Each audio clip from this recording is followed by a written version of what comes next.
Assalamualaikum warahmatullahi wabarakatuh. Perkenalkan, nama saya Nisa Maharani Pratiwi dengan NIM 211050. Di sini saya akan mempresentasikan tentang beberapa metode interpolasi.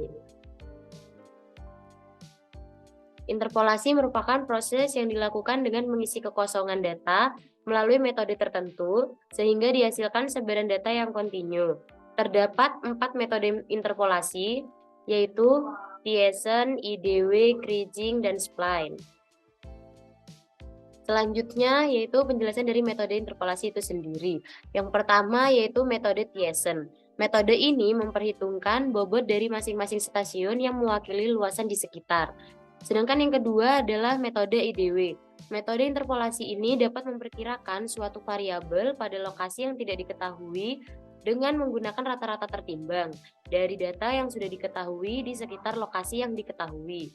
Yang ketiga yaitu metode Kriging. Metode ini banyak digunakan dalam geostatistik karena menghasilkan akurasi yang lebih baik bila dibandingkan dengan metode interpolasi yang lainnya. Yang selanjutnya adalah metode Spline. Metode ini mengestimasi nilai dengan menggunakan fungsi matematika yang meminimalisir total kelengkungan permukaan dalam ArcGIS.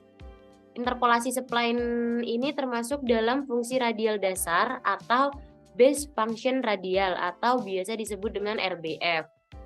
Selanjutnya dapat dilakukan langsung pada membuka aplikasi ArcGIS, kemudian siapkan dulu datanya. Data ini kan datanya masih berbentuk Excel.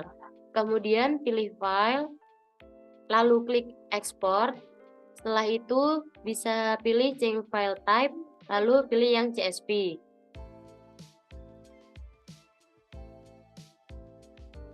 Setelah datanya berubah menjadi CSV, dapat kalian simpan pada folder yang sudah disediakan. Lalu save.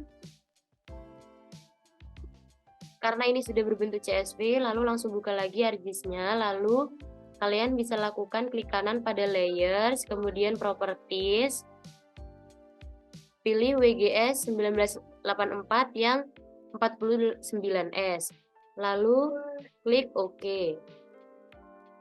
Kemudian klik kanan lagi pada layers, lalu pilih add data. Setelah itu pilih curah hujan Kebumen yang sudah berbentuk CSV, lalu klik add. Kemudian curah hujan Kebumen ini kalian klik kanan, lalu pilih display XY data. Lalu yang Z file ini kalian klik dan pilih yang curah hujan. Setelah itu pilih edit. Lalu pilih yang geographic coordinate system. Klik 2 kali, lalu cari yang world. Setelah itu pilih yang WGS 1984. Lalu klik OK. Kemudian klik OK lagi. Setelah muncul titik seperti ini, curah hujan Kebumen ini dapat kalian klik kanan, lalu pilih data, kemudian export data, dan save dengan nama curah hujan.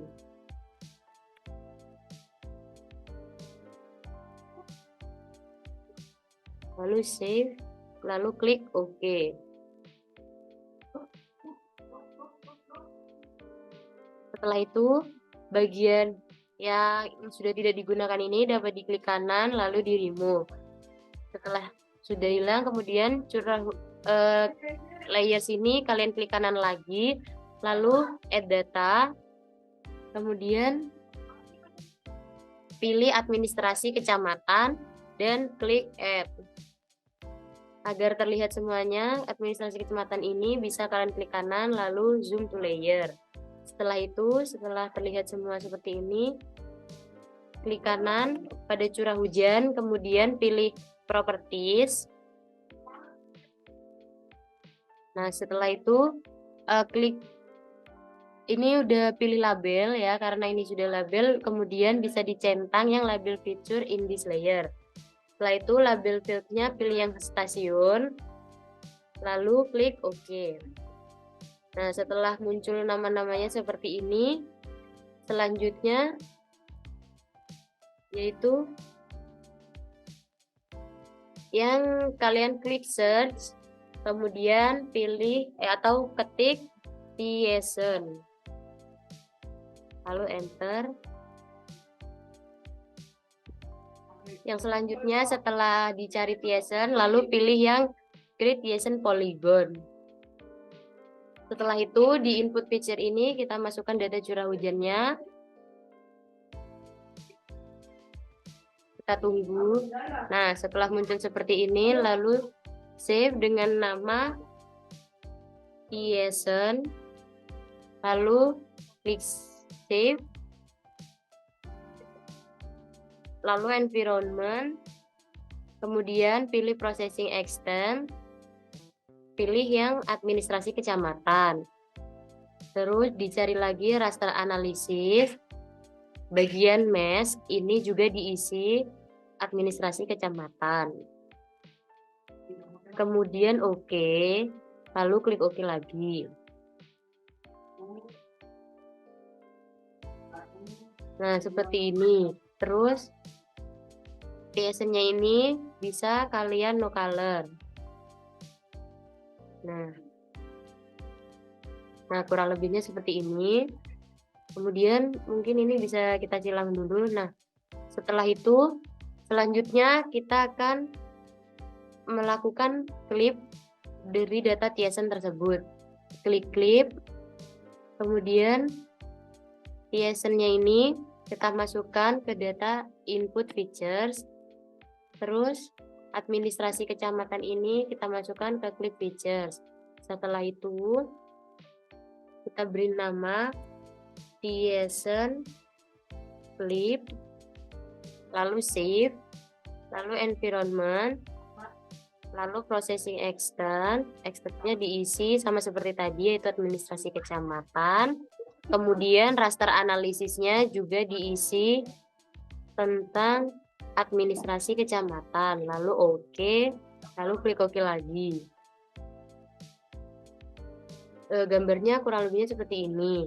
Kemudian Thiessen-nya diancentang, yang sebelum klip itu tadi dapat diancentang. Setelah itu Thiessen clip, klik kanan, lalu bisa kalian buka open attribute tabel untuk mengecek datanya sudah masuk atau belum. Nah, jika seperti ini maka datanya belum masuk, lalu dapat kalian silang terlebih dahulu, kemudian klik kanan lagi, pilih yang join and relates, kemudian pilih join.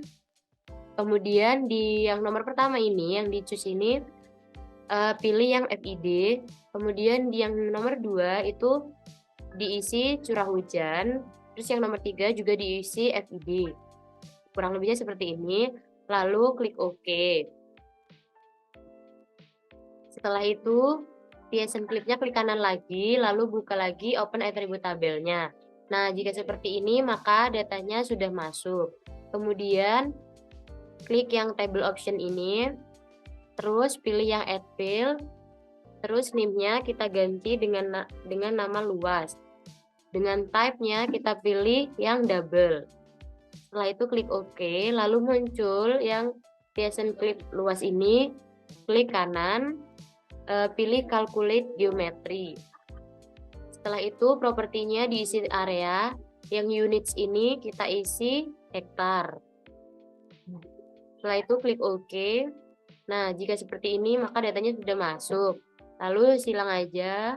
Setelah itu klik Arch Toolbox ini. Kita tunggu. Nah, jika sudah muncul seperti ini, lalu pilih yang Spatial Analysis Tools. Kemudian pilih yang interpolasi.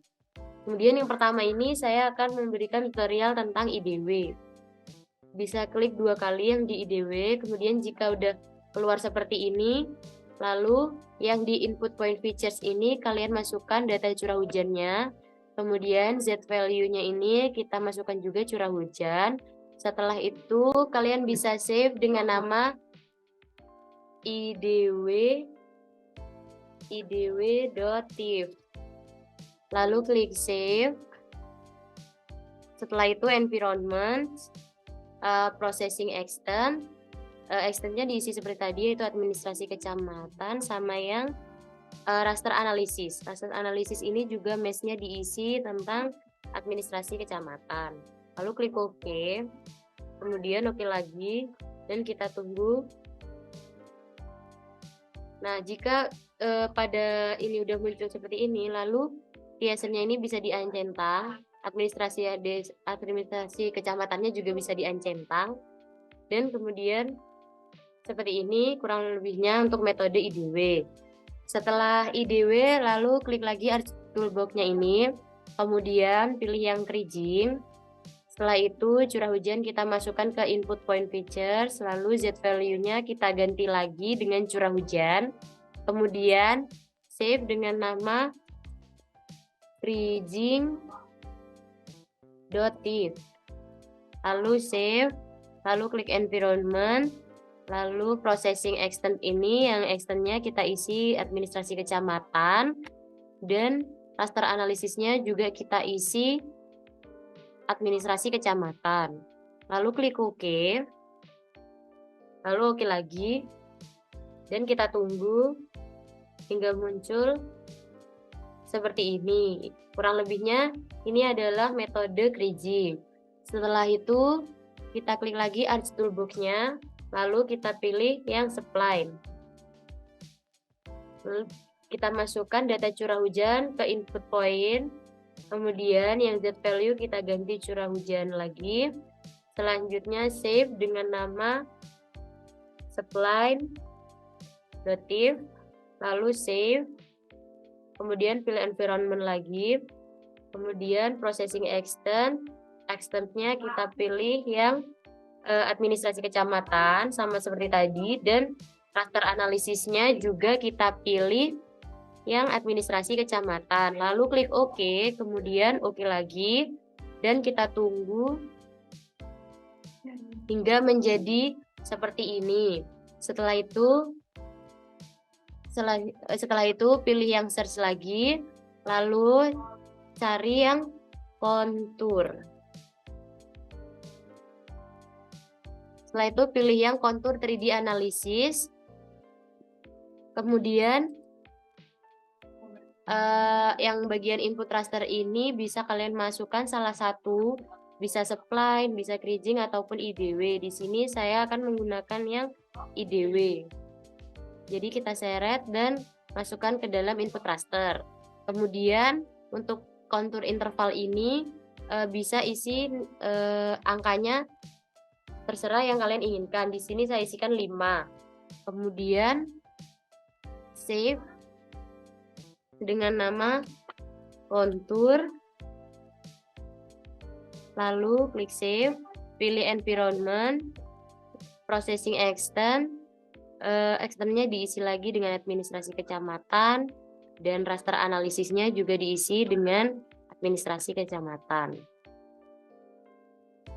Setelah itu klik OK, lalu klik OK lagi. Nah, jika kontur berhasil, kurang lebihnya gambarnya seperti ini. Jika sudah seperti ini, mungkin itu saja penjelasan atau presentasi tentang metode interpolasi dari saya. Kurang lebihnya mohon maaf. Wassalamualaikum warahmatullahi wabarakatuh.